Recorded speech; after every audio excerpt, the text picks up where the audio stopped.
ಸ್ವಂತ ಮನೆ ಅನ್ನೋದು ಪ್ರತಿಯೊಬ್ಬರ ಕನಸು.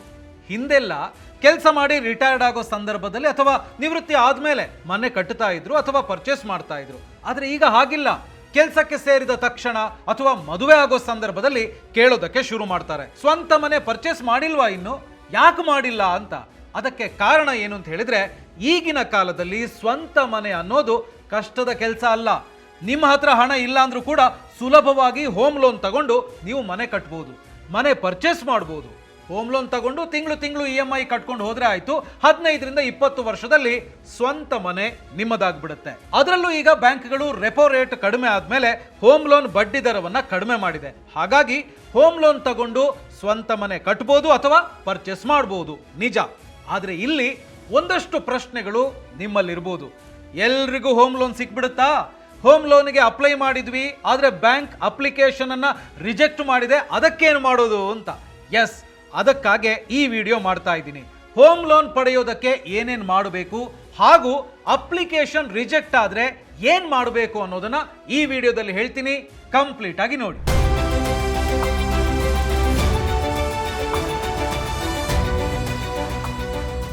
ಹಾಯ್, ಹಲೋ, ನಮಸ್ಕಾರ, ವೆಲ್ಕಮ್ ಟು ಬಾಸ್ ವಾಲಾ. ನಾನು ಶೇಷಕೃಷ್ಣ ಭಟ್. ಮನೆ ಕಟ್ಟಬೇಕು, ತಮ್ಮ ಕನಸನ್ನ ನನಸು ಮಾಡಿಕೊಳ್ಳಬೇಕು ಅಂತ ಹೊರಡುವಂತ ಬಹುತೇಕ ಮಧ್ಯಮ ವರ್ಗದ ಜನರಿಗೆ ಸಹಾಯ ಆಗೋದೆ ಹೋಮ್ ಲೋನ್ ನಿಂದ. ಆದ್ರೆ ಹೋಮ್ ಲೋನ್ ನಲ್ಲಿ ಎಷ್ಟೋ ಜನ ಎದುರಿಸುವಂತ ಸವಾಲು ಏನು ಅಂತ ಹೇಳಿದ್ರೆ, ಹೋಮ್ ಲೋನ್ ಅರ್ಜಿಯನ್ನ ಬ್ಯಾಂಕ್ಗಳು ರಿಜೆಕ್ಟ್ ಮಾಡಿಬಿಡ್ತವೆ. ಹಾಗಿದ್ರೆ ಬ್ಯಾಂಕ್ಗಳು ಯಾಕೆ ನಿಮ್ಮ ಹೋಮ್ ಲೋನ್ ಅಪ್ಲಿಕೇಶನ್ ಅನ್ನ ರಿಜೆಕ್ಟ್ ಮಾಡ್ತವೆ ಮತ್ತು ರಿಜೆಕ್ಟ್ ಮಾಡಿದ್ರೆ ಅದಕ್ಕೆ ನೀವೇನ್ ಮಾಡಬೇಕು ಅನ್ನೋದ್ರ ಬಗ್ಗೆ ಈಗ ತಿಳ್ಕೊಳ್ತಾ ಹೋಗೋಣ. ಯಾವ್ಯಾವ ಕಾರಣಗಳಿಗೆ ಬ್ಯಾಂಕ್ ಹೋಮ್ ಲೋನ್ ಅನ್ನ ರಿಜೆಕ್ಟ್ ಮಾಡುತ್ತೆ? ಅದರಲ್ಲಿ ಮೊದಲನೇದು ಸಿಬಿಲ್ ಸ್ಕೋರ್ ಅಥವಾ ಕ್ರೆಡಿಟ್ ಸ್ಕೋರ್.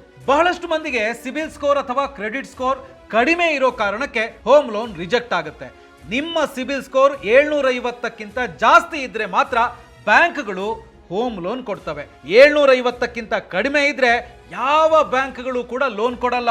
ಹೋಮ್ ಲೋನ್ ಅಂತಲ್ಲ, ಯಾವುದೇ ಲೋನ್ ಕೂಡ ನಿಮಗೆ ಸಿಗೋದಿಲ್ಲ.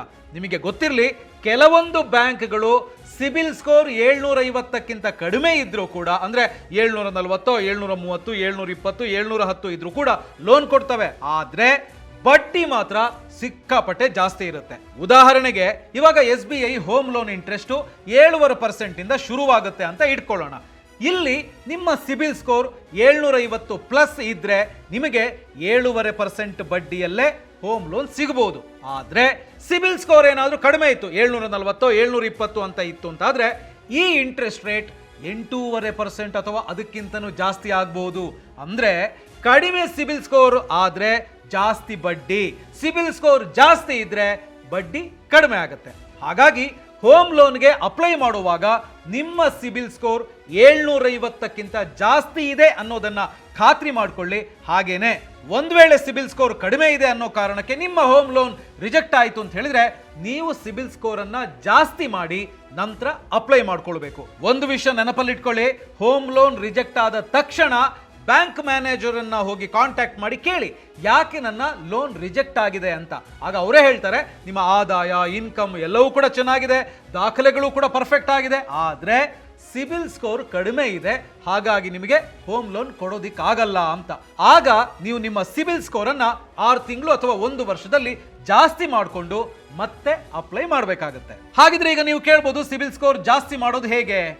ಯಾವ ಕಾರಣಕ್ಕೆ ಸಿಬಿಲ್ ಸ್ಕೋರ್ ಕಡಿಮೆ ಆಗಿದೆ ಅಂತ ನೋಡಿಕೊಂಡು ನೀವು ಸಿಬಿಲ್ ಸ್ಕೋರ್ ಅನ್ನ ಜಾಸ್ತಿ ಮಾಡ್ಕೊಳ್ಬೇಕಾಗತ್ತೆ. ಉದಾಹರಣೆಗೆ ನಿಮಗೆ EMI ಇದೆ ಅಂತ ಅನ್ಕೊಳ್ಳೋಣ. ಪ್ರತಿ 5ನೇ ತಾರೀಕಿನಂದು ನೀವು EMI ಕಟ್ಟಬೇಕು. ಆದ್ರೆ ನೀವು 5ನೇ ತಾರೀಕಿಗೆ ನಿಮಗೆ ಸ್ಯಾಲರಿ ಆಗಿರೋದಿಲ್ಲ ಅಥವಾ ಇನ್ನೇನೋ ಕಷ್ಟ ಇರುತ್ತೆ, ಅದನ್ನ 10ನೇ ತಾರೀಕಿಗೆ ಕಟ್ತೀರಿ. ಅಂದ್ರೆ ಪ್ರತಿ ಬಾರಿ ಕೂಡ ಇದು ಕಂಟಿನ್ಯೂ ಆದಾಗ, ಅಂದ್ರೆ 5 ದಿನ ಲೇಟ್ ಆಗಿ ನೀವು EMI ಕಟ್ತಾ ಹೋದ್ರಿ ಅಂತಾದ್ರೆ ಇದರಿಂದಾಗಿ ನಿಮ್ಮ ಸಿಬಿಲ್ ಸ್ಕೋರ್ ಕಡಿಮೆ ಆಗುತ್ತೆ. ಹಾಗಿದ್ರೆ ಇದಕ್ಕೆ ನೀವೇನ್ ಮಾಡಬೇಕು?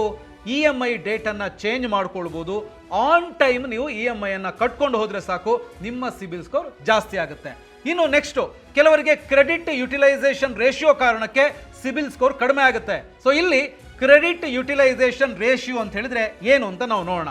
ಫಾರ್ ಎಕ್ಸಾಂಪಲ್, ನಿಮ್ಮ ಹತ್ರ 1 ಲಕ್ಷ ರೂಪಾಯಿ ಲಿಮಿಟ್ ಇರುವಂತ ಒಂದು ಕ್ರೆಡಿಟ್ ಕಾರ್ಡ್ ಇದೆ. ಸೊ ಅದರಲ್ಲಿ ನೀವು 1 ಲಕ್ಷದವರೆಗೂ ಯೂಸ್ ಮಾಡಬಾರ್ದು. ಕೇವಲ 30% ಒಳಗಡೆನೆ ನಿಮ್ಮ ಕ್ರೆಡಿಟ್ ಕಾರ್ಡ್ ಯೂಸೇಜ್ ಇರಬೇಕಾಗುತ್ತೆ ತಿಂಗಳಿಗೆ.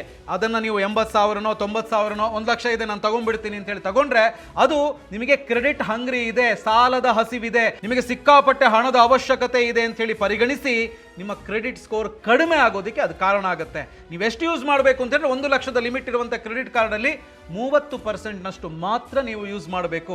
ಹಾಗೆ ಮಾಡಿದ್ರಿ ಅಂತಾದರೆ ಖಂಡಿತವಾಗ್ಲೂ ಕ್ರೆಡಿಟ್ ಯುಟಿಲೈಸೇಷನ್ ರೇಷಿಯೋ ನಿಮ್ಮದು ಚೆನ್ನಾಗಿರುತ್ತೆ, ಹಾಗೆಯೇ ಸಿಬಿಲ್ ಸ್ಕೋರ್ ಜಾಸ್ತಿ ಆಗ್ತಾ ಹೋಗುತ್ತೆ. ಇನ್ನು ಸಿಬಿಲ್ ಸ್ಕೋರ್ ಕಡಿಮೆ ಆಗೋದಕ್ಕೆ ಕ್ರೆಡಿಟ್ ಮಿಕ್ಸ್ ಕೂಡ ಕಾರಣ. ಅಂದರೆ ನಿಮಗಿರುವಂಥ ಲೋನ್ಗಳು ಅನ್ಸೆಕ್ಯೂರ್ಡ್ ಲೋನಾ ಅಥವಾ ಸೆಕ್ಯೂರ್ಡ್ ಲೋನಾ ಅಂಥೇಳಿ ಬ್ಯಾಂಕ್ ನೋಡುತ್ತೆ. ಸೊ ಈ ಅನ್ಸೆಕ್ಯೂರ್ಡ್ ಲೋನ್ ಅಂತ ಹೇಳಿದ್ರೆ ಪರ್ಸನಲ್ ಲೋನ್, ಇದನ್ನು ಆದಾಯ ನೋಡಿ ಕೊಡ್ತಾರೆ. ಹಾಗೆಯೇ ಕ್ರೆಡಿಟ್ ಕಾರ್ಡ್ ಕೂಡ ಆದಾಯ ನೋಡಿ ಕೊಡ್ತಾರೆ. ಇಲ್ಲಿ ನೀವು ಸಾಲವನ್ನು ಪಡ್ಕೊಳ್ಳೋಕೆ ಯಾವುದೇ ರೀತಿಯಾದಂಥ ಅಡಮಾನವನ್ನು ಇಟ್ಕೊಳ್ಳೋದಿಲ್ಲ. ಹಾಗಾಗಿ ಇದು ಅನ್ಸೆಕ್ಯೂರ್ಡ್ ಲೋನ್ಗಳು. ಇನ್ನು ಎರಡನೇದು ಸೆಕ್ಯೂರ್ಡ್ ಲೋನು. ಇಲ್ಲಿ ಅಡಮಾನವನ್ನ ಇಟ್ಕೊಂಡು ಲೋನ್ ಅನ್ನ ಕೊಡ್ತಾರೆ. ಮಾರ್ಟ್ಗೇಜ್ ಲೋನು ಅಂದ್ರೆ ಆಸ್ತಿಯನ್ನ ಅಡಮಾನ ಇಟ್ಕೊಂಡು ಕೊಡ್ತಾರೆ. ನೀವು ಕಾರ್ ಪರ್ಚೇಸ್ ಮಾಡಬೇಕಿದ್ರೆ ಕಾರ್ ಲೋನ್ ಸಿಗುತ್ತಲ್ಲ, ಕಾರಿನ ಡಾಕ್ಯುಮೆಂಟ್ಸ್ ಅನ್ನ ಅಡಮಾನವಾಗಿ ತಗೋತಾರೆ. ಸೊ ಇದೆಲ್ಲವೂ ಕೂಡ ಸೆಕ್ಯೂರ್ಡ್ ಲೋನ್. ಇಲ್ಲಿ ನೀವು ನೆನಪಲ್ಲಿ ಇಟ್ಕೊಳ್ಬೇಕಾದ ವಿಷಯ ಅಂದ್ರೆ ಅನ್ಸೆಕ್ಯೂರ್ಡ್ ನಿಂದ ಸೆಕ್ಯೂರ್ಡ್ ಲೋನ್ ಜಾಸ್ತಿ ಇರಬೇಕು, ಆಗ ಸಿಬಿಲ್ ಸ್ಕೋರ್ ಜಾಸ್ತಿ ಆಗುತ್ತೆ. ಅದೇ ರಿವರ್ಸ್ ಆದ್ರೆ ಸಿಬಿಲ್ ಸ್ಕೋರ್ ಕಡಿಮೆ ಆಗುತ್ತೆ. ನೀವೇ ನೋಡಿಕೊಂಡು ಕ್ರೆಡಿಟ್ ಸ್ಕೋರ್ ಚೆಕ್ ಮಾಡಿಕೊಂಡು ಇದನ್ನು ಹೀಗೆ ಸಾಲ್ವ್ ಮಾಡ್ಕೊಳ್ಬಹುದು. ಹೋಮ್ ಲೋನ್ ರಿಜೆಕ್ಟ್ ಆಗೋದಕ್ಕೆ ನೆಕ್ಸ್ಟ್ ಪಾಯಿಂಟ್ ಏನು ಅಂತ ಹೇಳೋದನ್ನ ನೋಡೋದಕ್ಕಿಂತ ಮುಂಚೆ ನಿಮಗೆ ಒಂದು ಇಂಪಾರ್ಟೆಂಟ್ ವಿಷಯ ಹೇಳಬೇಕು. ನೀವು ಹೋಮ್ ಲೋನ್ ತಗೊಳ್ತೀರಿ, ಆ ಸಾಲ ಕಟ್ಟುವಂತ ಜವಾಬ್ದಾರಿ ನಿಮ್ಮ ಮೇಲಿರುತ್ತೆ. ಇನ್ನೊಂದು ಕಡೆ ನಿಮ್ಮ ಇಡೀ ಫ್ಯಾಮಿಲಿ ಆರ್ಥಿಕವಾಗಿ ನಿಮ್ಮನ್ನ ಅವಲಂಬಿಸಿರುತ್ತೆ. ಆದರೆ ಒಂದೊಮ್ಮೆ ಆಕಸ್ಮಿಕವಾಗಿ ನಿಮಗೇನಾದರೂ ಆಯಿತು ಅಂತ ಹೇಳಿದ್ರೆ ನಿಮ್ಮ ಕುಟುಂಬದವರ ಪರಿಸ್ಥಿತಿಯನ್ನ ಇಮ್ಯಾಜಿನ್ ಮಾಡಿ. ನಿಮ್ಮ ಮೂಲಕ ಬರ್ತಿದ್ದಂಥ ಆದಾಯ ನಿಂತು ಹೋಗುತ್ತೆ, ಅಷ್ಟೂ ಸಾಲ ಕಟ್ಟುವಂಥ ಜವಾಬ್ದಾರಿ ನಿಮ್ಮ ಮನೆಯವರ ಮೇಲೆ ಬಂದ್ಬಿಡುತ್ತೆ. ಆಗ ಅವರ ಸ್ಥಿತಿ ಹೇಗಾಗ್ಬೋದು ಯೋಚನೆ ಮಾಡಿ. ಅದಕ್ಕಾಗೆ ಒಂದು ಟರ್ಮ್ ಇನ್ಶೂರೆನ್ಸ್ ಅನ್ನು ಮಾಡಿಸ್ಬಿಟ್ರೆ ಒಂದು ವೇಳೆ ನೀವು ಇಲ್ಲದೇ ಇದ್ರೂ ಕೂಡ ನಿಮ್ಮ ಕುಟುಂಬದವರ ಭವಿಷ್ಯ ಆರ್ಥಿಕವಾಗಿ ಚೆನ್ನಾಗಿರುತ್ತೆ, ಅವರು ಬೀದಿಗೆ ಬರುವಂತ ಪರಿಸ್ಥಿತಿ ಇರೋದಿಲ್ಲ. ಹಾಗಿದ್ರೆ ಈಗ ನೀವು ಕೇಳ್ಬೋದು ಯಾವ ಟರ್ಮ್ ಇನ್ಶೂರೆನ್ಸ್ ಮಾಡಬಹುದು ಅಂತ. ನಿಮಗೊಂದು ಉದಾಹರಣೆ ಕೊಡ್ತೀನಿ. Axis Max life smart term plan plus. ನೀವು ಈ ಟರ್ಮ್ ಇನ್ಶೂರೆನ್ಸ್ ತೆಗೆದುಕೊಳ್ಳೋದಕ್ಕೆ ಕೇವಲ 578 ರೂಪಾಯಿ ಕಟ್ಟಿದ್ರೆ ಸಾಕು, 1 ಕೋಟಿ ರೂಪಾಯಿಯ ಲೈಫ್ ಕವರ್ ಸಿಗುತ್ತೆ. ಅಷ್ಟೇ ಅಲ್ಲ, 15% first year discount for salaried ಇಂಡಿವಿಜುವಲ್ಸ್ಗೆ ಸಿಗುತ್ತೆ. Plus 15% lifetime discount for working ವುಮೆನ್ಸ್ಗೆ, ಅಂದ್ರೆ ಕೆಲಸ ಮಾಡ್ತಿರುವಂತ ಮಹಿಳೆಯರಿಗೆ ಸಿಗುತ್ತೆ. ಅಷ್ಟೇ ಅಲ್ಲ, ಕೇವಲ 3 ಗಂಟೆಗಳಲ್ಲಿ ಕ್ಲೈಮ್ ಸೆಟಲ್ಮೆಂಟ್ ಗ್ಯಾರಂಟಿ ಕೊಡ್ತಾರೆ, ಅದು ನೀವು ಎಲಿಜಿಬಲ್ ಕ್ಲೈಮ್ಸ್ ಇದ್ರೆ. ಇನ್ನು 99.7% ಕ್ಲೈಮ್ ಸೆಟಲ್ಮೆಂಟ್ ರೇಷಿಯೋ ಇದೆ. ಅದಕ್ಕೆ ಇದು ಇಂಡಿಯಾಕ್ಕೆ ಭರೋಸಾ ಕಾ ನಂಬರ್. ಅಷ್ಟೇ ಅಲ್ಲ, ಇದರಲ್ಲಿ ಸ್ಪೆಷಲ್ ಎಕ್ಸಿಟ್ ವ್ಯಾಲ್ಯೂ ಬೆನಿಫಿಟ್ ಇದೆ. ಅಂದ್ರೆ ನೀವೇನು ಪ್ರೀಮಿಯಂ ಪೇ ಮಾಡಿರ್ತೀರಲ್ವಾ, ಎಕ್ಸಿಟ್ ಆಗ್ತೀರಿ ಅಂತ ಹೇಳಿದ್ರೆ ನಿಮ್ಮ ಪ್ರೀಮಿಯಂ 100% ರಿಟರ್ನ್ ಸಿಗುತ್ತೆ, ಅದು ಫ್ರೀ ಆಫ್ ಕಾಸ್ಟ್ ನಲ್ಲಿ, ರೆಗ್ಯುಲರ್ ಪೇ ನಲ್ಲಿ. ಹಾಗೆ ಸ್ಮಾರ್ಟ್ ಕವರ್ ಕೂಡ ಸಿಗುತ್ತೆ ಇದರಲ್ಲಿ. ಅಂದ್ರೆ ಉದಾಹರಣೆಗೆ ಅನ್ಎಕ್ಸ್ಪೆಕ್ಟೆಡ್ ಆಗಿ ಆಕಸ್ಮಿಕವಾಗಿ ಏನಾದರೂ ಆಯ್ತು ನಿಮಗೆ ಅಂತ ಹೇಳಿದ್ರೆ 15ನೇ ಪಾಲಿಸಿ ಆನಿವರ್ಸರಿ ಪ್ರಕಾರ ನಿಮಗೆ 150% ಸಮ್ ಅಶ್ಯೂರ್ಡ್ ಅಮೌಂಟ್ ಸಿಗುತ್ತೆ. ಅಂದ್ರೆ ನೀವು 1 ಕೋಟಿ ರೂಪಾಯಿಯ ವಿಮೆ ಮಾಡಿಸಿದ್ದಿದ್ರೆ 1.5 ಕೋಟಿ ಸಿಗುತ್ತೆ ನಿಮ್ಮ ಫ್ಯಾಮಿಲಿಯವರಿಗೆ. 15ನೇ ಪಾಲಿಸಿ ಆನಿವರ್ಸರಿ ನಂತರ 100% ಸಮ್ ಅಶ್ಯೂರ್ಡ್ ಸಿಗುತ್ತೆ. ಅಂದ್ರೆ ನೀವು 1 ಕೋಟಿ ರೂಪಾಯಿ ವಿಮೆ ಮಾಡಿಸಿದ್ರೆ 1 ಕೋಟಿ ರೂಪಾಯಿ ನಿಮ್ಮ ಫ್ಯಾಮಿಲಿಯವರಿಗೆ ಸಿಗುತ್ತೆ. Axis Max life smart term plan plus link description ಅಲ್ಲಿ ಕೊಟ್ಟಿರ್ತೀನಿ, ಒಂದ್ಸಲ ಎಕ್ಸ್ಪ್ಲೋರ್ ಮಾಡಿ. ಇನ್ನು ಹೋಮ್ ಲೋನ್ ವಿಚಾರದಲ್ಲಿ ಪ್ರಮುಖವಾದಂತ 2ನೇ ವಿಷಯ ಅಂತ ಹೇಳಿದ್ರೆ ಲೋನ್ ಅಮೌಂಟ್. ನಿಮ್ಮ ಅರ್ಹತೆ ಅಥವಾ ಎಲಿಜಿಬಿಲಿಟಿ ಮೇಲೆ ಲೋನ್ ಅಮೌಂಟ್ ನಿರ್ಧಾರವಾಗುತ್ತೆ. ಒಂದು ವೇಳೆ ನೀವು ನಿಮ್ಮ ಆದಾಯಕ್ಕೆ ತಕ್ಕುದಾಗಿ ಲೋನ್ ಕೇಳಿದ್ರೆ ಸಿಗುತ್ತೆ, ಆದ್ರೆ ಅದು ಜಾಸ್ತಿ ಇದ್ರೆ ನಿಮ್ಮ ಲೋನ್ ರಿಜೆಕ್ಟ್ ಆಗುವಂತ ಸಾಧ್ಯತೆ ಹೆಚ್ಚು. ಉದಾಹರಣೆಗೆ ನಿಮ್ಮ ಸಂಬಳ ಕಡಿಮೆ ಅಂದ್ರೆ 30,000 ರೂಪಾಯಿ ಇದೆ ತಿಂಗಳಿಗೆ ಅಂತ ಇಟ್ಕೊಳ್ಳೋಣ. ಆದ್ರೆ ನೀವು ಒಳ್ಳೆ ಹೈಫೈ ಏರಿಯಾದಲ್ಲಿ ಒಂದು ಫ್ಲಾಟ್ ತಗೊಳ್ಳೋದಕ್ಕೆ ಮುಂದಾಗ್ತೀರಿ. ಬಿಲ್ಡರ್ ಜೊತೆ ಮಾತಾಡಿ ಕೊಟೇಶನ್ ತಗೊಂಡು ಬ್ಯಾಂಕಿಗೆ ಬಂದು 60 ಲಕ್ಷ ರೂಪಾಯಿ ಲೋನ್ಗೆ ಅಪ್ಲೈ ಮಾಡ್ತೀರಿ. ಬ್ಯಾಂಕ್ಗೆ ಬೇಕಾದ ಎಲ್ಲಾ ದಾಖಲೆಗಳ ಜೊತೆ ಕೊಟೇಶನ್ ಕೂಡ ಕೊಡ್ತೀರಿ. ಆದ್ರೆ ಆಗ ಬ್ಯಾಂಕ್ ಮ್ಯಾನೇಜರ್ ನಿಮ್ಮ ಎಲ್ಲ ದಾಖಲೆಗಳನ್ನ ನೋಡ್ತಾರೆ, ಆದಾಯ, ಕೊಟೇಶನ್ ಎಲ್ಲ. ಅರೆ ಏನಿದು 30,000 ರೂಪಾಯಿ ಸಂಬಳ ಆದ್ರೆ 60 ಲಕ್ಷ ಕೇಳ್ತಿದ್ದಾರೆ, ಇದು ಆಗಲ್ಲ ಅಂತ ಹೇಳಿ ರಿಜೆಕ್ಟ್ ಮಾಡ್ತಾರೆ. ಅಂದ್ರೆ ಅರ್ಹತೆ ಇಲ್ಲ ಅಂತ ಹೇಳಿ ನಿಮ್ಮ ಹೋಮ್ ಲೋನ್ ಅಪ್ಲಿಕೇಶನ್ ಅನ್ನ ತಿರಸ್ಕರಿಸ್ತಾರೆ. ಹಾಗಿದ್ರೆ ಅದಕ್ಕೆ ಏನ್ ಮಾಡಬೇಕು? ನಿಮ್ಮ ಸ್ಯಾಲ್ರಿ ಕಡಿಮೆ ಇದೆ, ಆದ್ರೆ ನಿಮಗೆ ಮನೆ ತಗೊಳ್ಬೇಕು, ಅದಕ್ಕೂ ಕೂಡ ಒಂದು ಪರಿಹಾರ ಇದೆ. ಅದೇನು ಅಂತ ಹೇಳಿದ್ರೆ ಕೋ ಬೋರೋವರ್, ಕೋ ಅಪ್ಲಿಕೆಂಟ್ ಅನ್ನ ನೀವು ಕೊಡಬೇಕಾಗತ್ತೆ. ನಿಮ್ಮ ಸ್ಯಾಲ್ರಿ ತಿಂಗಳಿಗೆ 30,000 ರೂಪಾಯಿ ಆದ್ರೆ ನಿಮ್ಮ ಸಹೋದರನಿಗೆ 1,00,000 ರೂಪಾಯಿ ಸ್ಯಾಲ್ರಿ ಇದೆ ಅಂತ ಇಟ್ಕೊಳ್ಳೋಣ. ಆಗ ನೀವು ನಿಮ್ಮ ಸಹೋದರನನ್ನ ಕೋ ಬೋರೋವರ್ ಆಗಿ ಮಾಡಿ ಮತ್ತೆ ಲೋನ್ಗೆ ಅಪ್ಲೈ ಮಾಡಬಹುದು. ಆಗ ಬ್ಯಾಂಕ್ ಮ್ಯಾನೇಜರ್ ನೋಡಿ ನಿಮಗೆ 30,000 ರೂಪಾಯಿ ಸ್ಯಾಲ್ರಿ ಇದೆ, ನಿಮ್ಮ ಕೋ ಬೋರೋವರ್ಗೆ ತಿಂಗಳಿಗೆ 1,00,000 ರೂಪಾಯಿ ಸ್ಯಾಲ್ರಿ ಇದೆ, ಸೊ ಟೋಟಲ್ ಆಗಿ 1,30,000 ರೂಪಾಯಿ ಅಂತ ಲೆಕ್ಕ ಹಾಕಿ ಲೋನ್ ಕೊಡ್ತಾರೆ. ಸೊ ಇಲ್ಲಿ ಕೋ ಬೋರೋವರ್ ಅಂತ ಹೇಳಿದ್ರೆ ನಿಮ್ಮ ಅಣ್ಣ, ತಮ್ಮ, ಹೆಂಡತಿ, ಗಂಡ, ಅಪ್ಪ, ಅಮ್ಮ ಹೀಗೆ ಅವರನ್ನ ನೀವು ಕೋ ಬೋರೋವರ್ ಮಾಡಿ ಮತ್ತೆ ಅಪ್ಲೈ ಮಾಡಿ ಲೋನ್ ತೆಗೆದುಕೊಳ್ಳೋದಕ್ಕೆ ಅವಕಾಶ ಇದೆ.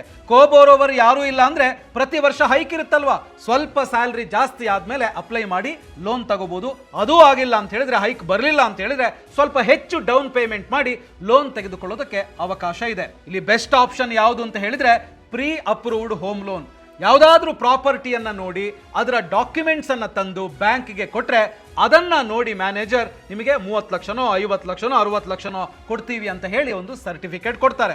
ಆ ಸರ್ಟಿಫಿಕೇಟ್ ಪ್ರಕಾರ ನೀವು ಮನೆಯನ್ನ ಪರ್ಚೇಸ್ ಮಾಡಬಹುದು. ಅಂದ್ರೆ ಬ್ಯಾಂಕ್ಗೆ ಹೋಗಿ ಪ್ರಾಪರ್ಟಿ ದಾಖಲೆಗಳನ್ನ ತೋರಿಸಿ ಎಷ್ಟು ಲೋನ್ ಬರುತ್ತೆ ಅಂತ ಹೇಳಿ ಅವ್ರ ಹತ್ರನೇ ಕೇಳಿ ನೀವು ಆ ಮನೆಯನ್ನ ಪರ್ಚೇಸ್ ಮಾಡೋದಕ್ಕೆ ಅವಕಾಶ ಇದೆ. ಯಾವತ್ತೂ ಕೂಡ ಹೋಮ್ ಲೋನ್ಗೆ ಅಪ್ಲೈ ಮಾಡುವಾಗ ಡೌನ್ ಪೇಮೆಂಟ್ ಜಾಸ್ತಿ ಮಾಡಿ ಲೋನ್ ಅಮೌಂಟ್ ಅನ್ನ ಕಡಿಮೆ ಮಾಡಿ. ಇನ್ನು next point on going loan.